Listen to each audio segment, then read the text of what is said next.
विधानसभा चुनाव में करारी हार के बाद कांग्रेस के पूर्व मंत्री और विधायक मन है पार्टी के बहुत सारे पदाधिकारी मन एक दूसरे के ऊपर लगावत हवे आरोप प्रत्यारोप।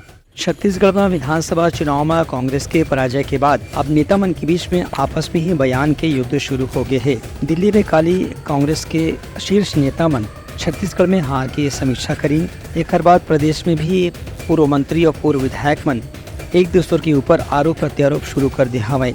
कांग्रेस के पूर्व सरकार में मंत्री रहे एक पूर्व विधायक के कहना है कि कांग्रेस सरकार के पूरा अधिकार है एक ताकतवर व्यक्ति के पास में सीमित हो गई से यही पाए के सरकार के छवि जनता के बीच में अच्छा नहीं बन पाई।